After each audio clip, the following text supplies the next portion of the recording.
예수님께서는 이제 자신이 불러 모으기를 원하는 자들을 부르셨는데 그들이 주님께 나왔습니다. 이 예수님께서는 이제 이 12명의 사람들을 주님의 제자로 세우셨습니다. 16절부터 19절까지 그 12명의 이름들이 열거되어 있습니다. 첫 번째로 우리가 이제 주목해 봐야 되는 그 말씀은 13절인데 자기가 원하는 자들을 부르셨다라고 말씀하고 계십니다. 우리 주님은 무엇을 선택할 때 어떤 필연적인 요인이 있어서 또는 필연적인 환경 때문에 이끌려서 뭔가를 선택하시는 분은 아닙니다. 그래서 그분이 만물의 주권자가 되시고 만물을 다스리는 분이시기 때문에 그분은 어떤 제약을 받지 않으시고 자유롭게 그분의 뜻을 따라 선택을 하십니다. 오직 그분은 그분의 뜻을 따라 그분의 원함을 따라 모든 일을 행하실 수 있는 분이시라는 것을 일단 이해하는 게 필요합니다. 그래서 이 단어를 우리가 익숙하게 주님이 원하시는 것을 행하신다는 걸 이해하셔야 됩니다. 자, 우리가 이렇게 예수님이 이런 권한을 가지셨다고 했을 때 우리는 이러한 그 자유를 주권적인 자유라고 이렇게 부릅니다. 주인 대신 주권적인 자유가 되겠습니다. 성경을 이제 여러 군데를 찾아보시면 이제 읽어보시면은 이런 권한이 하나님께만 있다라는 걸 여러분 이제 느끼실 수가 있습니다. 욥기 41장 11절에 이런 말씀이 있어요. 되게 중요한 말씀인데 누가 먼저 내게 주고 나로 갚게 하였느냐 이런 말씀이 있습니다. 자, 누가 먼저 내게 주고 이런 말이 뭐예요? 누가 먼저 하나님이 어떤 행동을 하도록 하시기 위해서 이끌어내기 위해서 뭔가 요인을 줬다는 뜻입니다.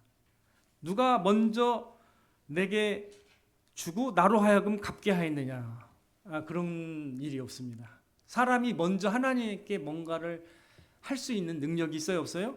없습니다. 로마서 11장 34절 35절에서도 이 하나님의 권한을 얘기하는데 누가 주의 마음을 알았느냐? 누가 그의 모사가 되었느냐? 누가 주께 먼저 드려서 갚으심을 받겠느냐? 이 욥기에 있는 말씀 그대로 사도 바울이 이제 다시 언급한 겁니다. 누가 주께 먼저 드렸냐? 누가 주께 먼저 어떤 요인을 제공했느냐 이런 뜻입니다. 자, 우리는 이런 생각을 갖기 쉬워요. 내가 이렇게 했으니까 주님이 이렇게 하셨을 거다 이런 생각. 물론 그 말이 일면은 맞습니다. 그렇지만 본래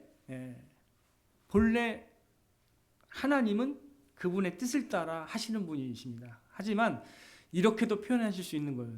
네가 이렇게 믿었기 때문에 내가 너를 구원한다라고 말씀하실 수 있는 분이 또 하나님이시긴 하세요. 은혜롭게 이렇게 말씀하십니다. 그러나 믿음은 하나님의 선물입니다. 그래서 이걸 우리가 이렇게 이해하는 거죠. 하나님이 그 원하시는 자들에게 하나님이 누구신지를 깨닫게 하시는구나. 그래서 베드로가 고백했을 때 주는 그리스도시요 살아계신 하나님의 아들이시니다라고 고백했을 때 뭐라고 했어요? 주님이 이를 내게 알게 한 자는 혈육이 아니요 하늘에 계신 우리 아버지시다 이렇게 말씀을 하셨습니다. 그러니까 어쨌거나 그 어떤 요인도 우리가 하나님께 먼저 제공할 수가 없다는 걸 알 때 그때 우리는 은혜라는 것을 깨달을 수 있는 것입니다. 누가 부르셨다고요? 누가 원하셨다고요? 제자로 부르시기를 누가 원하셨어요? 주님이 원하셨습니다. 주님이 원하셨기 때문에 그들이 주님께 나올 수가 있었습니다. 에베소서 1장 11절에 보면 예수 그리스도의 그 능력에 대해서 또 말씀하시는데 그분이 어떤 존재인지를 드러내시는데 에베소서 1장 11절 모든 일을 그의 뜻의 결정대로 일하시는 이의 계획을 따라 우리가 예정을 입어 그 안에서 기업이 되었으니. 자, 하나님께서 우리를 창세전에 어떻게 해요? 그분의 뜻을 따라 그분의 기뻐하시는 뜻을 따라 우리를 예정하셨다라고 말씀하고 계십니다. 이 놀라운 우리가 우리의 이성으로 우리의 지성으로는 이해하기 어렵죠. 그죠? 로마서에서는 그걸 변호하고 있어요. 야곱 에서와 야곱이 태어나지도 않았는데 하나님이 뭐라고 말씀하셨죠? 태어나지도 않았는데 그의 행동을 보지도 않았는데 하나님이 나는 에서는 미워하고 야곱은 사랑하였으니 누구에게 달려있다는 거예요. 그러니까 모든 일에 그 핵심이 누구에게 달려있는 거예요? 하나님입니다. 하나님이 원하셨기 때문에 여러분이 이 자리에 있는 줄 믿습니다. 하나님이 원하시면 그 사람은 나오게 되어 있습니다. 자, 한 말씀 더 보겠습니다. 우리가 잘 아는 말씀, 몇 번 제가 말씀을 드렸습니다. 마태복음 11장으로 그 앞에 11장으로 넘어가겠습니다. 마태복음 11장. 마태복음 11장입니다. 25절 말씀. 마태복음 11장 25절에서 27절 말씀입니다. 같이 읽겠습니다. 시작. 그때 예수께서 대답하여 이르시되 천지의 주제이신 아버지여 이것을 지혜롭고 슬기 있는 자들에게는 숨기시고 어린 아이들에게는 나타내심을 감사하나이다. 옳소이다. 이렇게 된 것이 아버지의 뜻이니이다. 내 아버지께서 모든 것을 내게 주셨으니 아버지 외에는 아들을 아는 자가 없고 아들과 또 아들의 소원대로 계시를 받은 자 외에는 아버지를 아는 자가 없느니라. 자, 여기에서 그렇다면 예수님이 이런 말씀하셨어요. 27절에 아버지 외에는 아들을 아는 자가 없다고 했습니다. 본질적으로는. 근데 누가 또 안다고 했어요? 아들과 또 아들의 소원대로 계시를 받는 자 외에는 아버지를 아는 자가 없다라고 말씀하고 있습니다. 그러니까 주님이 하나님이 누구신지를 계시하시기를 원하시는 그 대상은 하나님을 알 수 있다라고 말씀하고 계신 것입니다. 자, 그러면 하나님을 아는 문제도 누가 도대체 예수님을 믿고 구원을 받는가라는 그 문제에서 되게 중요하죠. 누구의 인도하심이 중요하다는 거예요. 가장 중요한 게 그분이 나의 존재를 알리기를 원하시는 그 대상은 어떻게 해요? 하나님의 말씀을 통해서 계시를 통해서 성령을 통해서 조명을 받고 깨닫게 된다라는 것을 말씀하시는 거예요. 이게 바로 하나님의 뜻입니다. 자, 근데 하나님의 방식이 이 세상에서 지혜롭고 슬기로운 자에게 이게 계시가 되나요? 아니면 어떤 사람에게 계시가 된다고 했습니다. 어린아이 같은 사람들에게 계시되는 것이 하나님의 뜻이니다. 옳소이다. 이것이 아버지의 뜻이니다. 이 아버지의 뜻이 그렇게 하나님이 정하신 거예요. 겸비한 심령, 어린아이와 같은 그 심령을 가진 사람들에게 하나님이 누구신지를 밝히기를 원하시는 것이 하나님의 뜻입니다. 하나님은 그걸 통해서 영광을 받으십니다. 우리는 이걸 은혜로 여기는 거예요. 아, 내가 뭘 잘해서 이런 합당한 보상을 받는구나 하면 그렇게 은혜를 안 느껴요. 왜? 내가 합당하니까. 그래서 별로 그 순간에는 이렇게 고마움이 없어요. 왜? 내가 당당하게 내가 잘해서 했기 때문에. 근데 하나님과 우리의 관계에서는 어떤 거라고요? 당당하게 하나님께 내가 하나님을 알아서 내가 하나님 믿은 거라고 말할 수 있을까요? 그게 불가능하다는 거예요. 아무리 똑똑한 사람이라도 안 되는 거예요. 예. 저에게도 내가 언제 믿었지 할 정도로 하나님이 그런 마음을 주셔가지고 믿게 된 거예요. 어릴 때 아주 믿게 된 거예요. 내가 어릴 때 그 예수님이 믿어져요. 어릴 때 이상하게. 그 하나님의 은혜 아닌가요? 하나님의 은혜죠. 저는 아무것도 모르는 어린아이인데 어린아이예요. 아무것도 모르는데 예수님이 믿어지더라고요. 설명을 듣고 주일학교 선생님들이 얘기할 때도 그게 믿어지고 그대로 받아들였습니다. 자, 요한복음 15장 16절 말씀 한 번 더 찾아볼게요. 저희가 복음서를 좀 조금 참조해야 되는데 요한복음 15장 그 뒤로 쭉 가시면은 요한복음 15장 16절 주님의 말씀입니다. 요한복음 15장 16절. 자, 앞부분만 읽으면 됩니다. 자, 이 제자들에게 하신 말씀입니다. 이 제자들에게 마지막 만찬 때 설명하신 거예요. 마지막 만찬, 십자가에 달려 죽으시기 전에 말씀하신 설교인데, 자, 여기에서 16절 앞부분만 시작. 너희가 나를 택한 것이 아니 내가 너희를 택하여 세운. 이게 중요합니다. 이들은 주님을 알고 주님의 신성을 믿고 자기가 따랐다고 생각할 수 있지만 본질적으로 어떻게 해요? 누가 세웠다고요? 누가 택했다고요? 주님이 내가 너희를 택하여 세웠다라고 말씀하고 계십니다. 이것이 저는 저와 여러분들이 깊이 있게 이해할 때, 이걸 이해할 때 우리의 마음에 주님의 은혜로움을 더 깊이 있게 느낄 수 있다고 저는 믿습니다.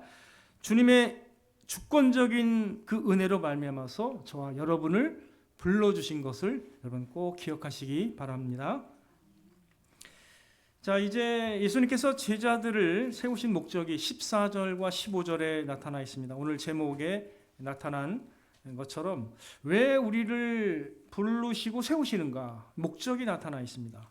자, 마가복음 3장 14, 15절을 한번 주목해 보시기 바라겠습니다. 자, 첫 번째 예수님께서 우리를 세우시는 목적이 뭐예요? 14절에 보니까 이는 자기와 함께 있게 하시고, 함께 있게 하시기 위해서 우리를 주님의 제자로 우리를 세우셨다라고 말씀하고 계십니다. 여러분들 큰 시각으로 볼 때 창세기부터 쭉 큰 시각으로 보면은 하나님의 최고의 창조물인 이 인간이, 하나님의 형상을 닮은 인간이 어떤 비극을 맞이해요? 하나님에 대한 말씀, 하나님의 말씀 어떻게 해요? 거역함으로써 어떻게 해요? 죄라는 것이 그 인간의 마음속에 혹 들어와서 어떻게 돼요? 그 죄로 말미암아 심판을 받아서 결국 에덴 동산에서 하나님과 함께 있었어요? 아니죠. 거기에서 하나님의 임재에서 멀어졌습니다. 이게 이제 비극인 거예요. 그래서 인간의 항상 상태는 뭐예요? 모든 사람이 죄를 범하였음에 하나님의 영광에, 하나님의 그 현존, 하나님의 그 임재와는 이제 거리가 멀어진 거죠. 하나님의 영광에 이르지 못한 상태가 된 거예요. 자, 그래서 사실상 하나님께서 구약에서 그 이스라엘 백성과 언약을 맺으시고 하나님이 함께 거하시겠다라고 약속하면서 많은 사람들이 볼 수 있는 그게 있었죠. 그 집이 하나 있었죠. 뭐예요? 성막 또는 성전이라고 하는데, 그죠? 거기에 지성소에 거하신다라고 이렇게 말씀하셨어요. 그래서 제한적으로, 아주 제한적으로 하나님께 나아가는 방식만을 그림자처럼 보여준 겁니다. 하나님께 나아가는 방법이 뭔지를 보여준 거예요. 피가 필요하고 제사가 필요하고 이렇게 막 보여준 겁니다. 그런데 그렇게 있던 그 인간들에게 하나님이 약속을 줍니다. 내가 누구를 보내겠다고 약속하셨어요.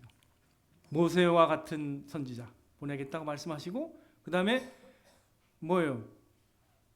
이제 한 아기를 주어서 어떻게 해요? 그가 그 나라를 영원토록 다스리겠다라고 말씀하셨죠. 한 아기. 그분이 누굽니까? 예수님이죠. 그분의 이름이 뭐예요? 근데 이제는 이름이 바뀌죠. 그 이름을 임마누엘이라 하라 이렇게 말하면서 처녀가 잉태하여 아들을 낳으니 그 이름을 임마누엘. 그 뜻이 뭐예요? 임마누엘. 하나님이 우리와 함께 계시다. 함께 계시다. 이게 복음입니다. 죄로 인한 장벽 가운데 하나님께 나아갈 수 없는 인간에게 하나님께서 어떻게 해요? 함께 계시기 위해서 이 땅에 내려오신 복된 소식이 뭐예요? 복음인 것입니다. 그러면 하나님이 우리와 함께 하시기 위해서 내려오신 예수님이니까 당연히 어떻게 해요? 우리를 부르신 이유는 주님과 함께 있게 하기 위해서 우리를 부르셨다는 겁니다. 이게 참으로 놀라운 은혜로운 목적입니다. 저는 이것이 하나님의 은혜로움과 긍휼이라고 생각합니다. 살전 데살로니가전서 5장 10절 말씀을 잠깐 우리도 보겠습니다. 좀 성경을 좀 찾지만 오늘은 그래도 인내심을 갖고 한번 찾아볼게요. 데살로니가전서 5장 10절. 데살로니가전서 5장 10절, 저 신약 성경이죠. 자, 데살로니가전서 5장 10절. 333페이지. 신약 성경 333페이지. 5장 10절. 같이 읽겠습니다. 데살로니가전서 5장 10절 시작. 예수께서 우리를 위하여 죽으사 우리로 하여금 깨어있든지 자든지 자기와 함께 살게 하려.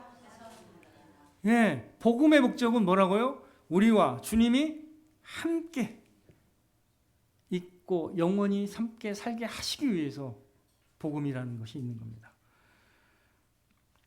마태복음 28장 20절 여러분이 잘 아는 말씀입니다. 볼지어다 내가 세상 끝날까지 너희와 항상 함께 있으리라. 이게 복음이 약속하는 겁니다. 요한복음 14장 1절에 3절 너희는 마음에 근심하지 말라. 하나님을 믿으니 또 나를 믿으라. 내 아버지 집에 거할 곳이 많도다. 그렇지 않으면 너에게 일렀으리라. 내가 너희를 위하여 거처를 예비하러 가노니 가서 너희를 위하여 거처를 예비하면 내가 다시 와서 너희를 내게로 영접하여 나 있는 곳에 너희도 있게 하리라. 나 있는 곳에 너희도 있게 하리라. 복음의 궁극적인 목적이 뭐라고요? 예수 그리스도가 계시는 그 하나님 나라에 내 아버지 집에 너희와 항상 함께 있게 하겠다라는 것이 복음이 이끄는 목적입니다. 거기에는 하나님이 계시고 우리의 아버지가 계시고 예수님, 우리의 신랑이 계시는 곳입니다.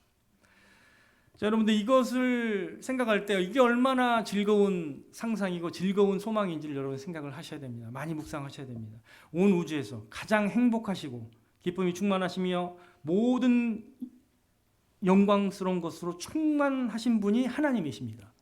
그러므로 그분과 함께 한다라는 것이 최고의 행복이라는 걸 여러분 이해해야 됩니다. 여러분이 만약에 뭐 결혼을 원한다. 근데 뭐 특별히 원해서 이렇게 뭔가 부자가 되려고 하는 건 아닌데 만나다 보니까 이 사람이 재벌이에요. 기분이 너무 좋아. 아니 내가 진짜 그 사람의 인격을 사랑하고 했는데 알고 보니까 재벌이야. 놀라운 그 축복과 은혜가 아닙니까? 이거 같은 거예요. 여러분 꿈꿔야 되는 거예요. 가장 내가 주님을 사랑했는데 알고 보니까 주님이 온 우주를 다 가시고 통치하시고 모든 걸 가지고 계신 분이야. 그런 게 드라마보다 더 드라마 같은 게 사실 복음입니다. 그래서 복음을 제대로 이해하면 감동받을 수밖에 없는 거예요. 근데 모르기 때문에 복음이 뭔지를 모르기 때문에 사실은 우리가 잘 헤매는 겁니다. 다른 거에 우리의 눈이 팔리는 거예요. 여러분들 꼭 기억하시기 바랍니다. 주님과 함께하는 것보다 더 좋은 게 사실은 없어요. 예. 그분이 나의 하나님이라는 것을 확실하는 것보다 더 큰 축복이 없습니다. 하나님이 나의 하나님이라는 걸 알면 사실 끝나는 거예요. 다. 근데 그 하나님을 잘 모르니까 그분이 누구지? 몰라요. 그러니까 이게 믿음이 안 생기는 거예요. 근데 그분이 누군지를 확실하게 이해하면 어떻게 돼요? 내가 살아가는 이 한순간 한순간이 누구와 함께하는 거예요? 하나님이 나를 이끄시는 모든 여정 가운데 함께 하시는 거기 때문에 기대와 소망이 생기는 거고 내가 가진 것들을 어떻게 해요? 내가 받은 은혜를 나누려고 뭔가를 하겠죠. 자, 시편 73편 25절 28절 하늘에서는 주의 누가 내게 있으려 땅에서는 주밖에 나의 사모할 리 없나이다. 내 육체와 마음은 쇠약하나 하나님은 내 마음의 반석이시오 영원한 분깃이시라. 무릇 주를 멀리하는 자는 망하리니 음녀같이 주를 떠난 자를 주께서 다 멸하셨나이다. 하나님께 가까이함이 내게 복이라. 하나님께 가까이함이 내게 복이라. 이미 구약에서도 이렇게 언급하고 있습니다. 다윗의 고백이죠. 시편 26편 8절 여호와여 내가 주께서 계신 집과 주의 영광이 머무는 곳을 사랑하오니 사랑한다고 했습니다. 하나님이 계시는 곳, 그 영광의 장소입니다. 천국은 여러분이 날마다 소망해도 좋은 곳이에요. 예, 닳지 않아요. 소망해도 여기가 닳지 않으니까 계속 소망하십시오. 그래야 우리의 삶이 기쁘고 즐거운 거예요. 시편 27편 4절 내가 여호와께 바라는 한 가지 일 그것을 구하리니 곧 내가 내 평생에 여호와의 집에 살면서 여호와의 아름다움을 바라보며 그의 성전에서 사모하는 그것이라.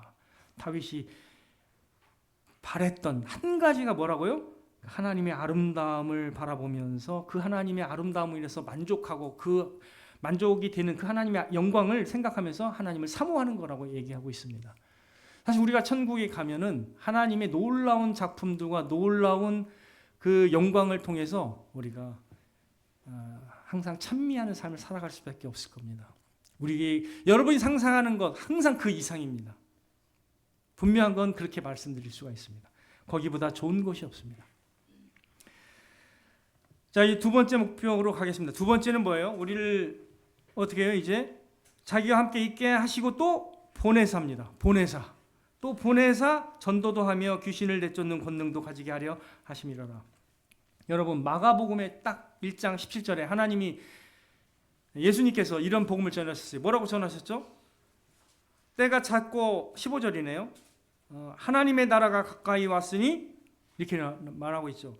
하나님의 나라의 복음을 전하고 있잖아요. 지금 하나님의 나라, 복음의 궁극적 독착지는 어디라고요? 하나님의 나라입니다. 자, 근데 이 하나님의 나라를 성취함에 있어서 지금은 완성된 게 아니기 때문에 하나님께서 우리를 사용하셔서 우리와 먼저 예수님과 함께 있게 하시고 예수님의 의도와 뜻을 알게 하셔서 우리로 하여금 어떻게 해요? 우리를 하나님 나라의 일꾼으로 보내셔서 우리로 하여금 그분의 뜻을 성취하도록 우리를 보내신다라고 말씀하고 계십니다. 자, 12명을 세우신 거는 이렇게 말씀드릴 수 있습니다. 12명은 유대 성경의 숫자로 보면 풍성한 것을 의미해요. 5,000명이 먹고 나서 몇 광주를 거뒀죠? 12광주. 4,000명이 먹고서 7광주입니다. 7은 완전 숫자를 가리키긴 하지만 하여간 완전하고 풍성한 게 하나님의 나라의 특성입니다. 그래서 12명의 지파가 있어요. 구약에는. 근데 그게 새롭게 돼서 리뉴얼 돼가지고 12명의 제자로서 이게 상징적인 의미가 있습니다. 하나님의 나라가 이제 이렇게 풍성하게 하나님의 나라가 완성될 것이라는 것을 생각하면서 12명의 제자를 세웠는데 여러분이 잘 아는 그런 이름들이 이제 쭉 등장을 하죠. 여기 이제 보면 베드로, 원래 시몬입니다. 조약돌이라는 뜻인데 베드로가 있고 그 다음에 세베대의 아들 야고보와 요한이 있습니다. 이 사람들은 예수님의 키 멤버죠. 중요한 멤버죠. 그리고 이 야고보와 요한은 좀 성질이 좀 급했어요. 그래서 막 불같은 사람들이었는데 그래서 우레의 아들이라는 이름이 붙었고 그 다음에 18절에 안드레, 빌립, 바돌로메야, 마테, 도마, 알페오 아들 야고보와 다데오, 가나나인. 여기서 이제 이게 지명이 아니고요. 이거는 뭐냐면 가나나라는 뜻은 이제 좀 아람어에서 온 것으로 추정이 되는데 아람어가 카나나가 열심당원을 의미해요. 카나나. 근데 이것을 헬라어적 발음을 해서 가나나 이렇게 발음한 걸로 이제 성경학자들은 얘기를 합니다. 그래서 이거는 열심당원을 뜻해요. 그래서 누가복음에 보면은 셀롯이라고 나오는데 그 영어로 뜻은 뭐냐면 열심당원, zealot 이 뜻이에요. 열심당원. 누가복음 6장 15절에 그렇게 나와요. 그래서 이거는 누굴 말하냐면 그냥 열심당원, 로마 제국에 대항해서 무력도 행사했었던 그 전에 막 열심당원, 막 독립을 위해서 했던 그런 사람입니다. 열정이 넘치는 그런 사람을 가나나인 시몬 이렇게 일컬었어요. 왜냐하면 시몬이 2명이기 때문에 이렇게 앞에 뭘 붙이는 거예요. 그리고 또 야고보가 2명이에요. 그래서 여기 세베대의 아들 야고보가 있고 그 다음에 알페오의 아들 야고보가 있죠. 그래서 이름이 좀 같은 사람의 앞에 뭔가를 붙였습니다. 여러분이 잘 아는 또 맨 마지막 사람은 누구예요? 이것도 하나님의 계획 가운데 있는 거죠. 마지막 사람은 누구예요? 가룟 유다입니다. 근데 이 사람은 나중에 대체가 되죠. 사도행전에서 대체가 됩니다. 그래서 이렇게 예수님께서 이 12명을 불러서 제자로 삼으시고 이들을 보내서 어떻게 해요? 하나님의 나라의 그 복음이 성취되고 진전할 수 있도록 이렇게 하나님께서 그들을 세우셨습니다. 마가복음 1장 17절 잠깐 볼게요. 앞에 잠깐 보시면은 뭐라고 나오죠? 마가복음 1장 17절에 예수님께서 시몬과 그 형제 안드레에게 뭐라고 말씀하셨어요? 나를 따라오라 내가 너희로 사람을 낚는 어부가. 이 목적은 또 그대로죠. 그래서 보내서 사람 낚는 어부가 되게 하시려고 그렇게 하시는 겁니다. 요한복음 20장 21절에도 아버지께서 나를 보내신 것 같이 나도 너희를 세상에 보낸다라고 말씀하고 계십니다.